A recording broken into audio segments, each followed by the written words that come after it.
Welcome back to the MVP Real Estate Podcast, Season 3, Episode 7. We have Victoria here from bright and sunny Denver, Colorado, which, I mean, you guys are sitting right at 25 with us. We were talking before the show, so we're still sitting in the cold. Welcome back to the show. Thanks for coming back. Thanks, Marcus. It's good to be back. Good to see you again. Yeah, it's always fun. We got a new face in the crowd, but same show. As we jump into this one, I know we talked a lot about your history and where you came from in the last show. Can you give us like a 30-second background? And then I think this show we kind of talk about where you're headed, because I know you were headed back into real estate when we took off from the last show.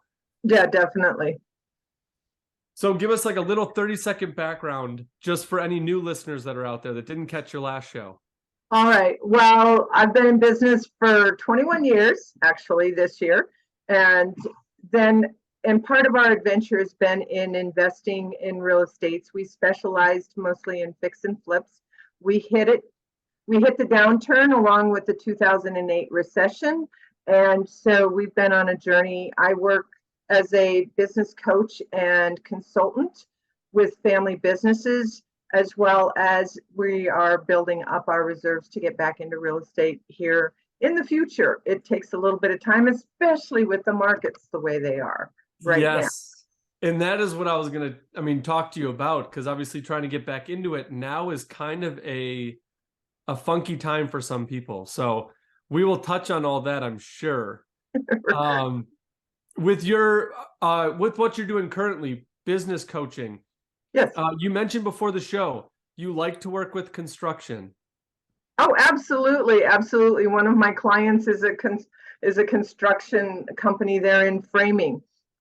And so construction is one of the industries that I specialize in, because when we were in real estate, we were doing fix and flips. So we like the design part of it, and we understand a large part of the industry, in working with GCs as well as the individual subcontractors.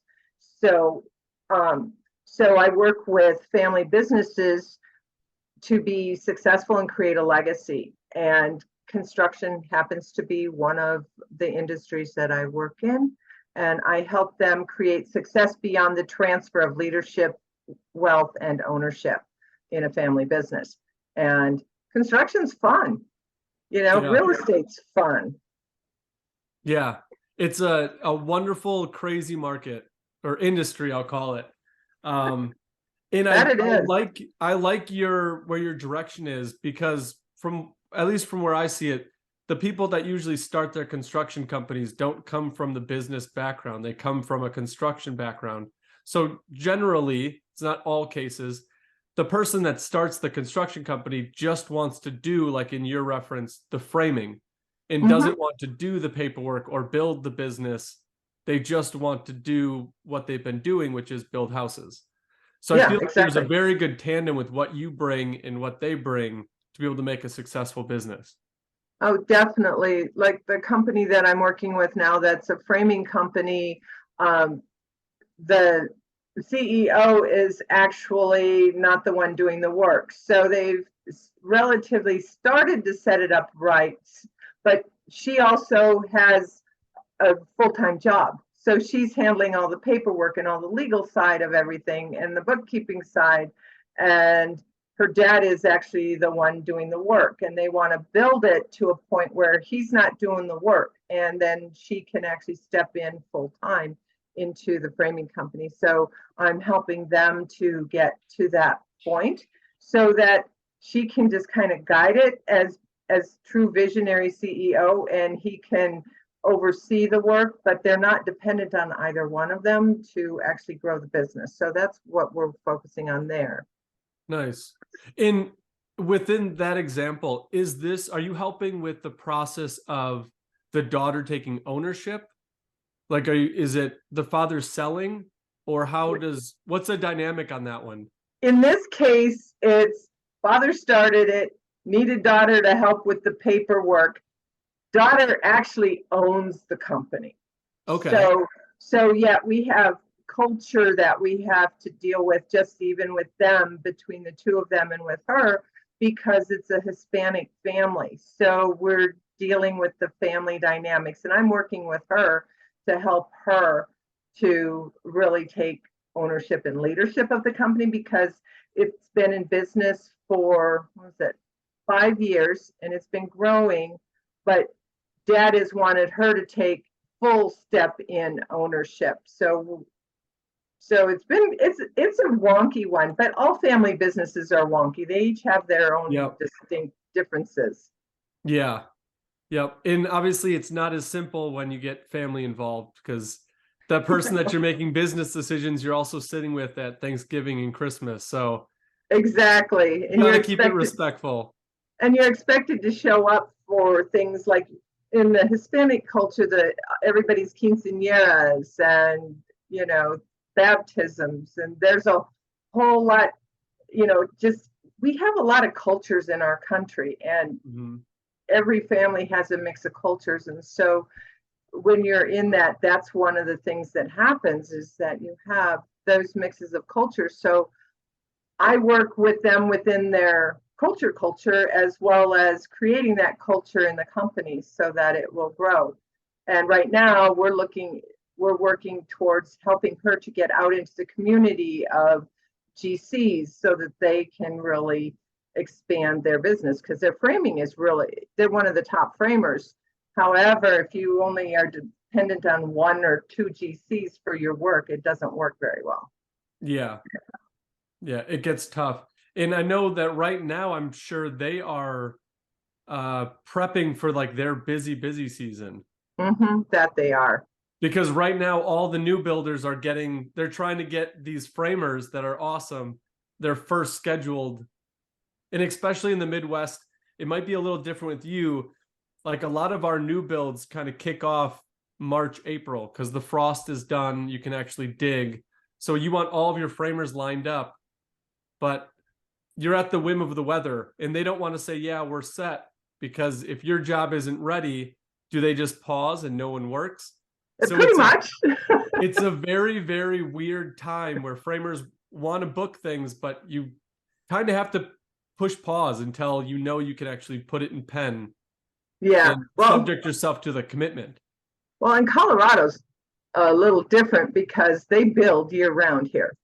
Okay. I mean, we have more cranes in the city. I can't remember how many we counted. Last time I think we counted 10 or 12, something like that. Really? Yeah, cranes working. And part of construction is my oldest daughter. Her husband is also, he moves dirt. They do the digs for all the dirt, and they work most of the winter unless it's really snowing or we have a hard cold. So really, in the Denver area, in the metro area, they're digging and building all winter. It just there stops. So that's where it gets really hard, is because it's hard to plan for anybody as to when you're going to work, when you're not going to work, and the weather will determine it. Yeah, that's the wonderful, well, I'm going to say Midwest, but you guys are West and you're still getting the snow. The wonders of the snow. Yes, we do. So where are you, like, what is the finish line for them? Do you have a projected, is it time? Like in a year, you want the full transition, or how long is the transition taking? Just for people's perspective, if you are running or plan to run a family business and you've got lineage coming up, how do you prep your timeline for the takeover of the new regime, I'll call it? So what you want to do is really look out 3 to 5 years, because it takes 3 to 5 years to have a full 100% successful transition, because you're going to lose. Because if you don't do that, you're going to lose key employees that are good employees. And you're going to end up keeping employees that aren't so good, that are the ones that are just there for the paycheck, or just riding, they're just floating along because they've been there since the beginning type thing, right? Yeah. So I start with 18 months engagements with my clients, but it typically takes 3 to 5 years, depending on how the culture's been before. because the culture is so dependent on the current owner generation leading it, because they have their idea and their way to do it. And if they hang on too long through the transition, then it actually undermines the new generation coming up. And so it's really important to plan. There was an HVAC company in Denver that was doing excellent. This was one of my colleagues told me this story, and I didn't meet these people, but they had this extremely super successful HVAC company. They decide they don't want to work it anymore. They take it and hand it over to their son and their daughter. It lasted a year. Really? It lasted a year. Yeah. Because the thing is their mom and dad had been doing all the work. They had been doing all the running of everything. And that's one of the things that I help them with, is help mom and dad separate from the business, from the company, and start looking at who are the employees, who do we need employees, who can we bring in as a contractor, like a fractional CFO, or do we need to bring in a CEO and have your kids just be like the board and the chair, and you be the board as well, and have somebody else completely run the business, and so there are different things and different ways to navigate it. But they've also got to create a life outside of the company, because they've been running it and doing so many times. It's like 9-10 hour days, almost 7 days a week, and they're talking about it at the dinner table. And it takes time to mediate what is the culture going to look like, take the best from current, where they want it to go, and everybody kind of get on the same page and extricate the current owners from it and let the new ones take off. Yeah. And that's super hard, especially for those people that have been running it for decades, to remove themselves from, it could be their identity for the past 20 years. Or and 40 now they years. they have to now just stop cold turkey. It doesn't work very well for anybody. And you see that with any other bigger company. It's no different just because it's a family company. If you are working or owned a company that is big, and you remove yourself, they usually keep you on with a salaried position so that you stay within the company for, like you said, 3 to 5 years, so that you can help the turnover happen smooth. All the ins and outs, so you can help with the ins and outs as the new regime kind of takes their culture into it. Yeah, because my focus with them is culture, strategy, and legacy. Let's have the company be what it was intended to be, not just, intermixed with the family, or even in any business. But did you know that 85 to 90% of all companies are family owned or operated? Yeah. Really? One form or another. Yeah, that was one of the researches that I did. But one of the things that I've learned is that 99.9% of companies also are family influenced. Okay, what goes into that breakdown? Family influence? Yeah. So if you're not family owned or operated, how many times have you heard somebody say, oh yeah, I've got to take this over to my brother-in-law, or I have to take this to my sister-in-law, or my sister, my dad, or my mom to get their opinions. So you've got the family advising outside of the company, and then you have the spouses outside of, if it's not a family company, you've got the spouses out there going, well, you need to do this and you need to do that. The unofficial board members. The unofficial board members, yeah. And sometimes they're your teenagers. Yeah. And they're not necessarily board members, but they impact you and your company. Yeah.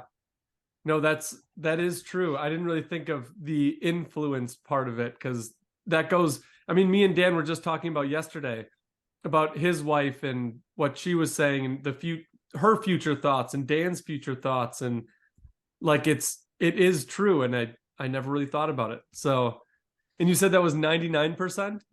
Oh yeah. I mean, you have to really not be influenced by family, you pretty much have to have no family.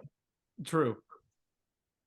Right? Yeah. Because, or you have to be if you have family, you have to be closed mouth around your family about what's going on at work. And that's isolating, and that's a mental health issue becomes when you have that, because it sucks you out of community, and that doesn't create a good culture in a company either. Yeah. You have to like portray yourself as a spy. Like you can't tell your family what you do for work. Right, exactly. Exactly. That would not go well over the holiday dinners at all. No, it would not. At all. It would not at all. So when you're doing these transitions with family-owned companies, do you ever dabble in like ESOPs where you would break out shares to employees or family members as they take over? I know that you wouldn't facilitate it necessarily, but is that a package that you bring in or offer to some of these owners?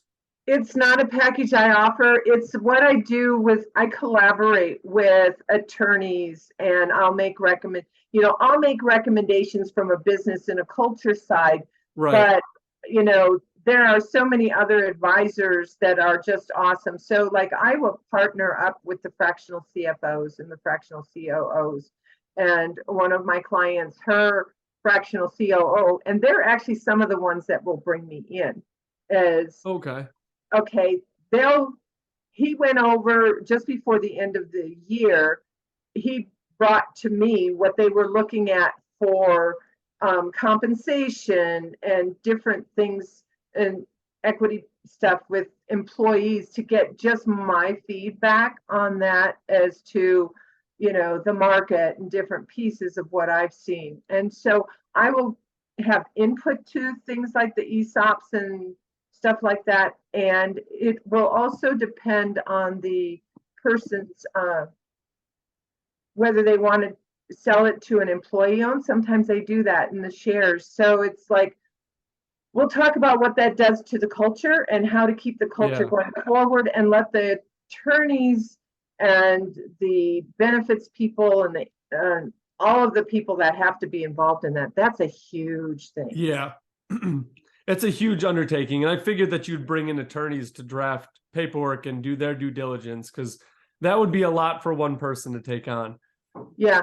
So from my part of it, it's really helping them to create the vision of where they want the company to go, and then we work the culture from there. So what's the company going to look like in the future without you there? And oftentimes it's the new generation and the previous generation stepping in together to determine this. So with that, it's like, okay, so how much involvement do you want in the company? Yeah. And it's then almost, it's kind of weird. Like it makes me think of back in college when I was going through the business degree. one of our projects was to go through like a SWOT analysis for 4 different companies. You could pick whatever 4 you want. And that's strengths, weaknesses, opportunities, and threats. And I remember when I started this company, you go through your mission statement, you go through your goals, you go through your own SWOT analysis of where your opportunities are, what's going to hurt you in your market, those type of things. But it's when you change regimes and you have new ownership, you need to get back to those roots of like, okay, now where are we headed? What can we do? Our opportunities have changed. Our threats have changed. It's been 30 years since we've looked at this. So like that's a really, really good reset button of like, okay, we just need to reevaluate what's going on. And then everybody has a clear picture of it's just like when we started 30 years ago. Exactly. And this time it's actually even more intentional, because it's like you have a company and it's like you have the experience of the people in your and the data. You do. You have a lot more information, and you have people, and insecurities happen during transfer of leadership in a company, whether it's ownership included or just the leadership piece of it. You have a huge difference because you've got people, and people get insecure, they get scared, they get territorial, they get power hungry. You got all these things coming in. And so what is the culture that you want to create? There were good things and there were bad things in the current way things were done. What do we want to create for the future so that it can really grow sustainably? Yeah. In what, because like we were saying, we have the data, we have the experience, we have the people now.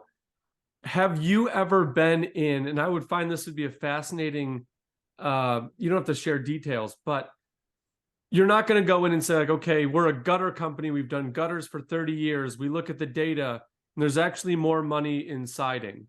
So usually you're not going to change your whole company, but I wonder how many times they would say, all right, we're a gutter company. We work with new builds. But then when you look through their data, they actually profit more by working with homeowners with replacements. Like, has there ever been, I would call that kind of a significant market change for a company that you've worked with in terms of what they've been doing? And then you look at their data and you're like, hey, your best opportunity is to go after maybe these clients and not the ones you've been trying for 20 years. Has there been any like shakeups like that where? There hasn't been any major shakeups like that, because that's when those are things that the CFO will usually bring up. The COO will bring up because they're the ones deep in the financials. I'm not. So like one of the things though is one of my clients is a plumbing company. They're like the oldest plumbing company in Denver. And in framing their market and everything and working with them, where they've come is as they've built their culture and stuff, they identified their expertise and they are adding apprenticeship, as they've gotten a grant and they've added an apprenticeship as part of their business so that they teach plumbing. And so they're taking it and for themselves, because it was because right now it's been hard to find the right labor, right? Yes. So they decided that they were going to grow their labor pool and got a grant to help with that. And so in our conversations, what the next thing to do is take that apprenticeship training program, and they can actually, as it matures, open it up to their competitors, just open it up like a regular apprenticeship program that then they can, outsource people and make money on the apprenticeship program over and beyond the grant and providing their own labor. Yeah, one of my HVAC guys just brought in an apprentice, just started. He's going to the local tech college. Mm-hmm. And then when he's not in class, he works HVAC with him. Yeah. And they were saying that they're paying for his school, and then he's signed on to work for him for 5-7 years or something like that. And then he would basically graduate and he could go off and do his own practice, or he sticks with them, whatever they decide after those years. But that's a super nice way, one, to get somebody experienced, and not only with the experience, but they're experienced in your process. So they know your ins and outs and where you, how you run your ducks or how you do your returns, like where things are going, they're in your system, which will breed hopefully a better employee long-term. Exactly. And the thing is they get trained into your culture, right? Mm-hmm. So you want to have a healthy culture. Yep. Because... And I've been thinking about now with high schools are getting so much more advanced in their shop classes. Oh, yeah. Like I go to the local high school here and they're building from blueprints, like mini houses in their shop. That's cool. I didn't get to touch anything like that until I was out of college. So for them to be in high school, like I would love to go over to the high school and ask if any of those kids in the shop class need a summer labor job, because then they already know the language we use. They know how, even if they just cut and they move lumber for us, it would be a huge help. Oh yeah, that it definitely would. I know we have here a school called Emily Griffith Opportunity School, and they have a high school and they have a technical school. And nice. And so my grandson's actually doing their GED program right now, but he's looking at, they have an apprenticeship in the technical college where the college pays their wage for the apprenticeship. So they have partnerships with different companies around Denver, which is really cool. That's awesome. Yeah. How long has that been around? That's Emily cool. Griffith has been here since 1930s. It's the primary trade school, because you can go to high school and come out with a trade as well.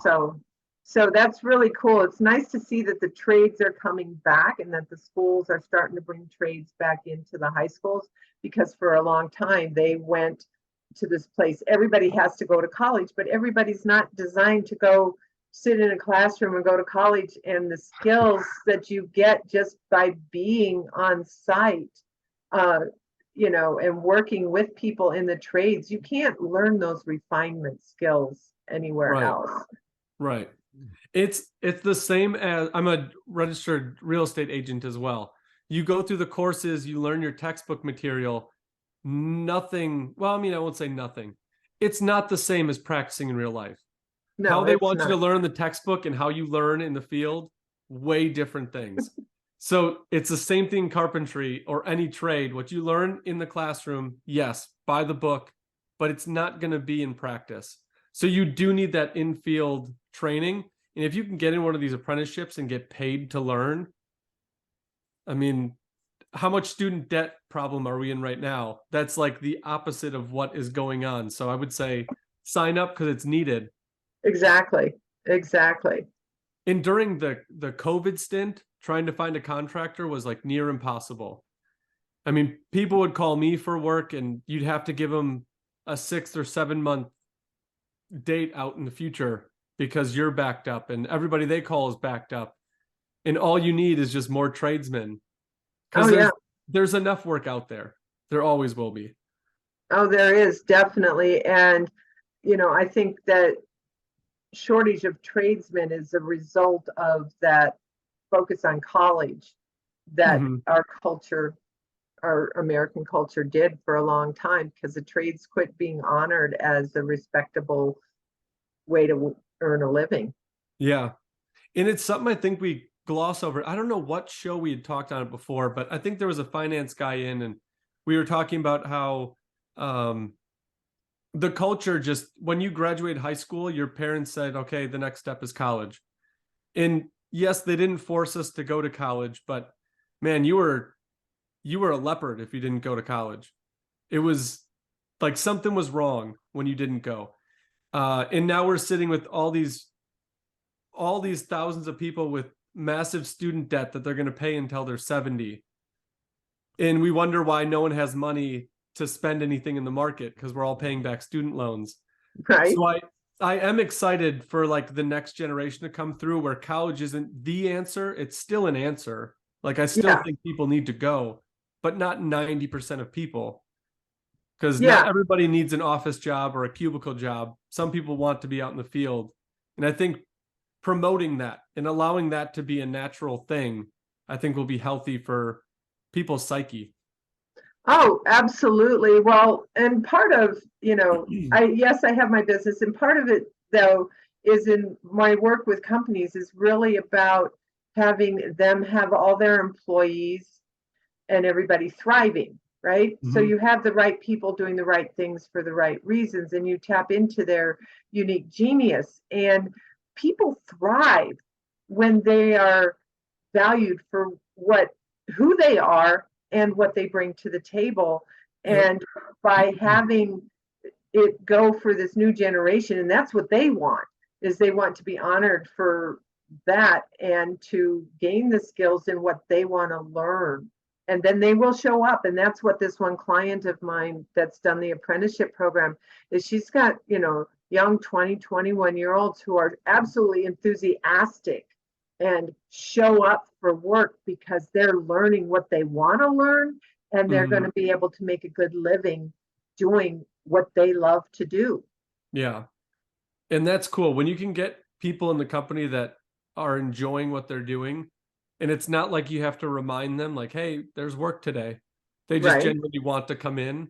That's when you got your healthy culture.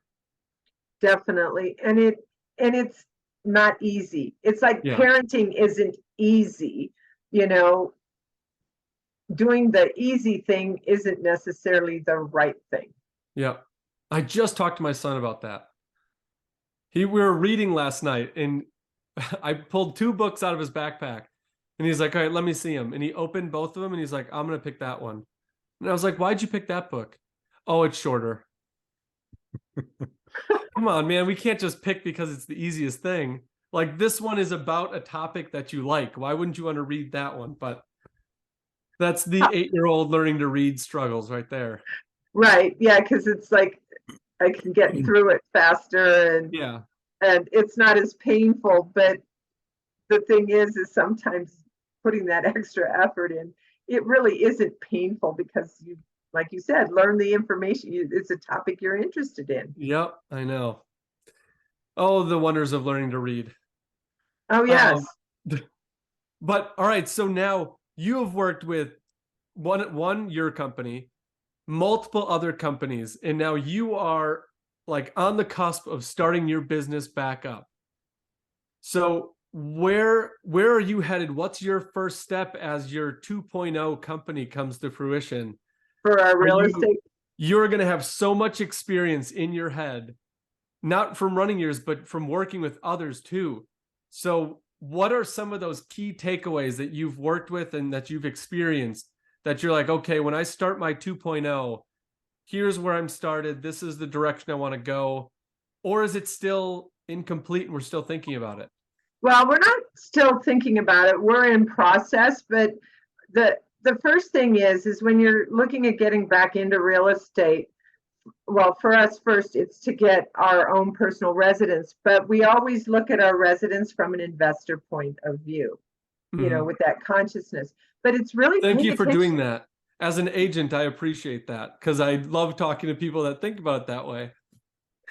Yeah, because it's like, there are things that when we're looking, we've actually started looking at different properties in different places of where we want for our personal residence. And we're also very aware of what it is that we want for us personally. And we know that there are going to be things that we put into our personal residence that will not add value to the house whatsoever, right? Mm-hmm. There are things that you do that don't add value.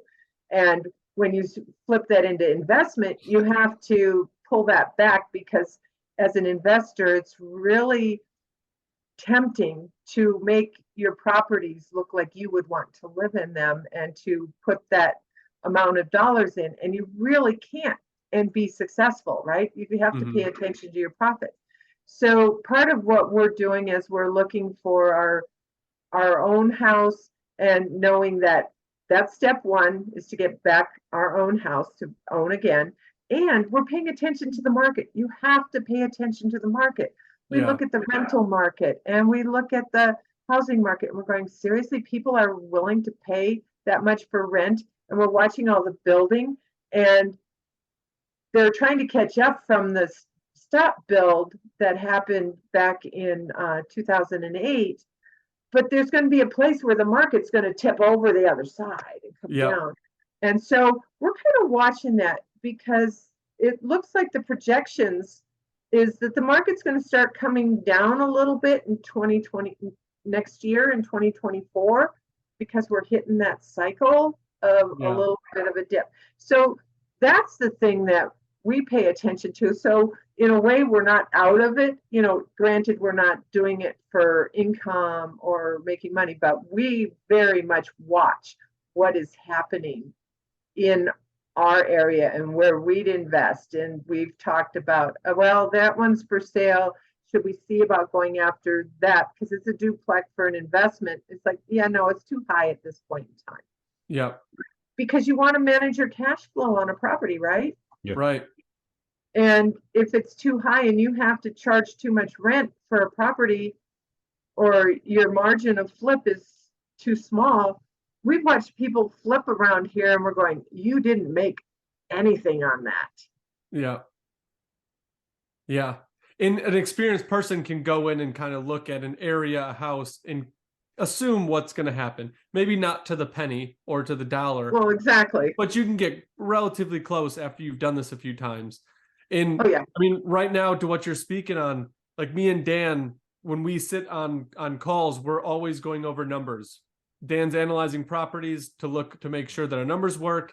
If they don't work, you go in and you try to say like, okay, it doesn't work at this purchase price. What would we have to offer it? And obviously you can tell with where your market's at if that's even feasible. So it sounds like you are already starting your company because you're already mentally watching it. And now you're just waiting for the time to happen. Yeah, it's just timing. It's just really, this is one place where market timing works. You know, it doesn't work in the stock world, but market timing works when you're in real estate, because you know, we did so much where our timing was off with the real estate before, when we were doing it before. So we've learned, you know, you have to pay attention to your subcontractors, the GC that you bring on. You have to pay attention to how long it's been, the market's going up, how long has it been since it did a dip. And so you just kind of have to watch. It takes longer for real estate to move up and down versus the stock market. It can go up and down, and you don't want to play in that mess per se, trying to guess it. But real estate has a trajectory, and you've got to bring all of that together. And when we were newbies in it, we didn't know what we know now. Yeah.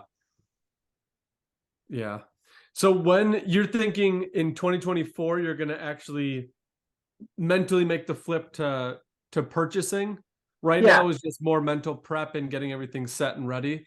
Exactly. Yeah. 2024 is it. And we're watching the market, the housing rentals. They're getting their dollars for it. They're still getting the $2,500 a month in rent right now for properties. You're going, okay, really? But they're staying on the market for a long time. There was one rental up the street that was up for rent, you know, $2,500 a month for that one. It just rented, and it was on the market for 3 months. Oh, really? To rent, yeah. It's been up for rent since January. I was just reading a blog. What is that? I was just reading a blog about someone inquiring about short-term rentals and how effective the Denver market, or how accepting the Denver market would be with those. And they were asking, like, is it a good spot to invest and trying to work towards short-term rentals and things like that? And a lot of people are like trying to push this person away, and they're like, well, if you're trying to get us to convince you, then obviously you're not suited to handle the short-term rental market. But there's ways to still, I mean, if their opportunity is there, to take advantage of the short-term rentals in that area specifically, because I know it's building up. And I don't know, it was an interesting read. I probably took an hour reading this whole blog and everybody's replies about it. So it's kind of funny that, you know, you're in that area right now too. So yeah, well, short-term rentals, they come, you know, when you have a company, especially like, because you guys do, you know, work with contractors and stuff too. So one of the issues with here in Denver, and we went to Pagosa Springs in October, there's a balance that has to be handled between short-term and long-term rentals, because a lot of people are getting priced out of the housing because people are converting to short-term rentals to make their money. Right. And then you have the labor that they're not going to pay short-term rental prices.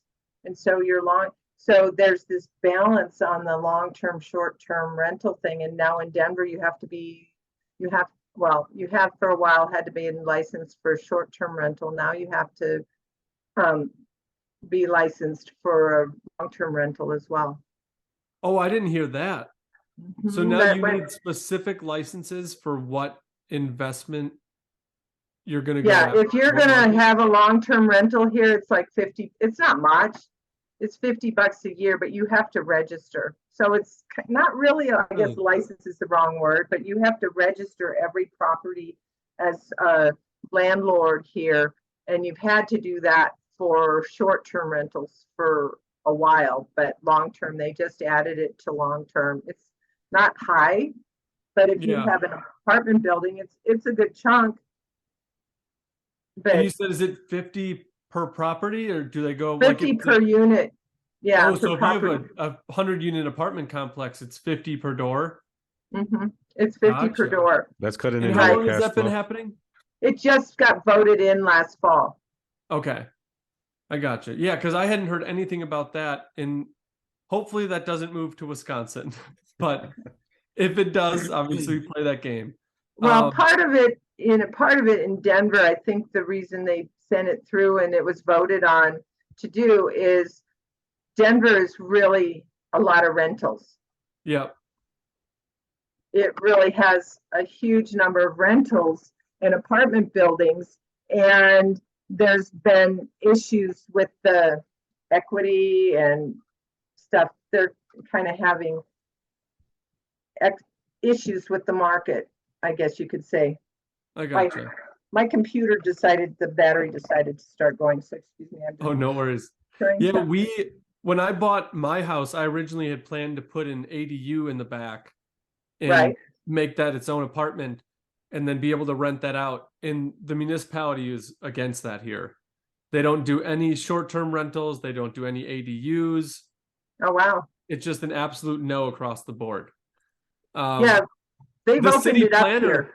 The city planner, he loves them. He was like, I don't mind, but obviously it's not my rule.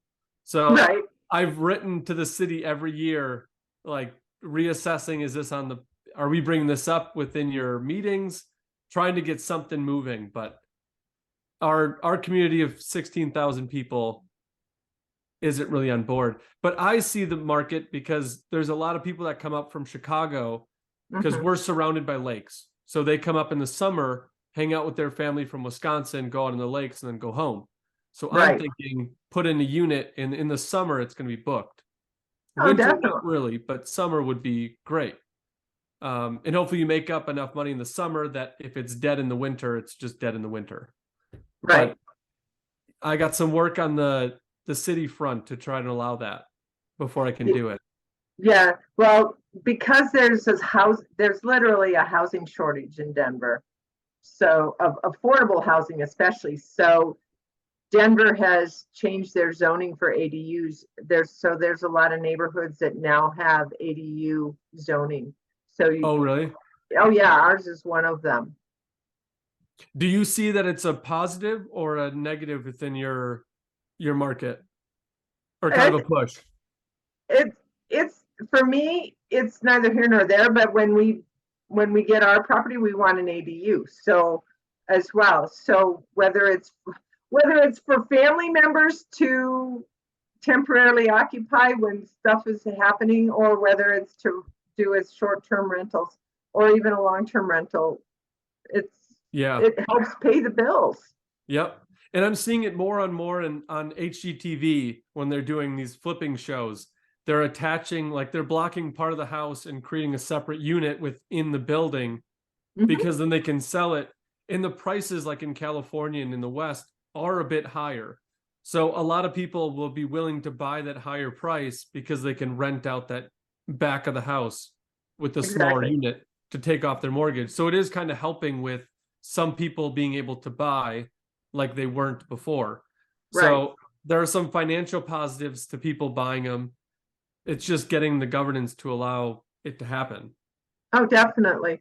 Definitely. And some places in the country take longer to get there than others, right? Because you always, and that's the thing is when you're in real estate, you're more aware of what the zoning is than the people that aren't and how it helps or hurts the economy. Yeah.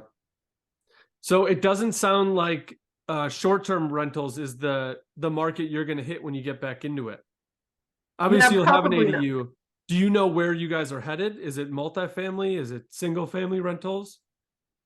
It would be mostly, we haven't really decided there, but probably single family, and we probably do some more in the flip market because for us, we like the design aspect of the flip market. You know, we like being creative. So it'll be a mix of rental and flip, but probably single family or maybe up to a fourplex multifamily, but not beyond that. I don't want to, and actually we'd hire a property manager to help. Yep.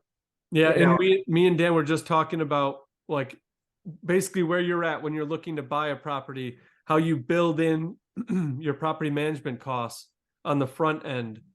Because just like you, maybe you manage them to start, but eventually you're going to pay somebody to do it. Yeah. So buffer in your price from the start. Oh, definitely, definitely, because you've got to think about, you're not just doing the property just to have it, right? There is a certain amount of profit. And one of the things that we've talked about is that, with like the fourplexes or a house or whatever, is we want to get profit. But one of the things we've noticed is the landlords are going totally just for what they can get in the market versus what is their versus a profit margin. So you have that's part of why there's a challenge with affordable housing. Yeah. So is because people are charging what the market rate is, whether it's what they actually want for profit or not. They're going, okay, let's go take all the big profit now while we can, which isn't, that's the way they operate, which is fine. But you want to manage your cash flow. You want to make sure you have profit. You want to make sure you have the money to be able to take care of the properties. And there's a social consciousness that needs to go with it too. Yep. And that's the funny in like kind of weird part of real estate where it is a business, but you're dealing with people and you cannot take the people aspect out of it. You're dealing with their homes, you're dealing with where their space and their stuff is, and you have to be respectful. As much as you're all about numbers, you can't subject their freedoms of their space just for your numbers. Yeah, exactly. I mean, I've seen people that have, been in a house for years and their rents has increased and stuff like that, but the house is like the property's paid off. There's no mortgage on the property. It's a cash cow, regardless of how much you get. And then they end up having to move. They've been a renter there for 10, 15 years or whatever. And then they have to move because the owner decides that the rent's got to go meet the rest of the market. Or they're going to sell it and then the new buyer doesn't want to rent it. So there's so many things that happen and none of them are really wrong. It's just a matter of where your values are. And our values are at the place that as we start having rentals, we're going to approach it from the perspective of, yes, we'll get our profit and we're not going to follow the market for rent. Let's put it that way. Yeah. I mean, if that house is paid off and you have a tenant who's never missed a month in 15 years, like I see a very big benefit of having no mortgage and having another 15 years of no missed rent. Right. Exactly. Or you do an apartment turnover and you miss a month there and then that person stays for a year and then they move. And then you have damage to your property that you have to go in and fix. Now you're adding cost to it rather than just sticking with your perfect tenant. And that's the one thing that when you're a property manager, when you find a tenant who pays on the first every month and doesn't miss a payment and communicates, like they are your golden tenant. Treat them well because you don't get them all the time. Definitely. Exactly. So when you find it, sorry, my dog just walked in and clanking his bone around. When you find that person or that tenant, like keep them and treat them well. Those are the same people that when my tenants, like the good ones, if they're going to go buy a house, I want to help them because I know they have their ducks in a row. They've proved to me for how many years by paying their rent every month that they're going to get their stuff done through the home buying process. Right. It's not going to be like a lead that just keeps looking at houses and doesn't move and doesn't want to do anything. They're good people. I know they're looking, like I want to help them. So it kind of goes a two-way street of being respectful, I guess, with your tenant being a landlord.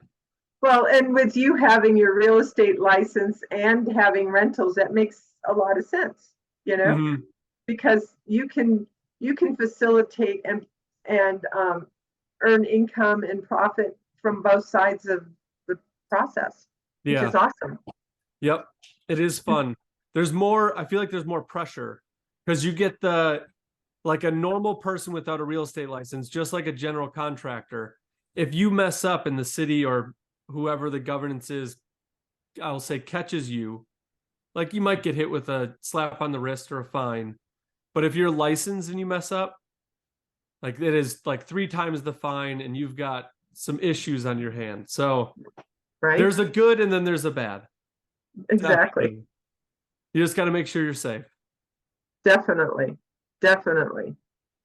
Well, we're coming up on an hour. I like to keep it there, otherwise it drags on. Yeah, we don't want to do that. We have things to do on our Friday. But we are going to have to check back with you in 2024 when you are like in the trenches of looking at your first property, because I think it would be fun to go over with you some properties that you analyzed or some numbers that you went over, and what went into purchasing your first house. Because I know that I've been talked to about listeners, and some of them have not started real estate. And I think that would be an awesome show if you could come in, and we don't need like exact numbers, but what went on in you and your husband's head as you were analyzing between these 10 properties of which one we're going to buy and why you decided to go with that one. I think that would be like a fascinating and beneficial show if you're up for it. Oh, absolutely. And to give you a little bit of a teaser for it, is one of the directions we're looking at doing is a scrape. Is a scrape and new build. Yeah. It's one of the directions we're looking at, because we've got some decrepit houses that need to be scraped. Okay. In the neighborhood. So you're going to get in the dirty houses. Yeah, a little bit. That's the direction we're looking. But there's also a toss up. If we could find one that has what we want, we might go for that's already existing. So that's just a little teaser. And then we'll have more information. Yeah. And we'll have more data on the market at that point too, because I think that's going to be a huge rider in your decision. Oh, it definitely is. Hopefully interest rates go back down. I know. Yeah. By then. I know. What are we at, like 8.5 now? Pushing. Yeah, I think so. Somewhere around there. Hopefully we're back to the 3. Well, we're still not. Well, the interest rates still are not where they were when we were last in real estate. So. Yikes. Yeah, where were they when you left last? They were hitting around the 9.5, 10. Hopefully we don't get up there. That would be nice. Yeah, that would be nice.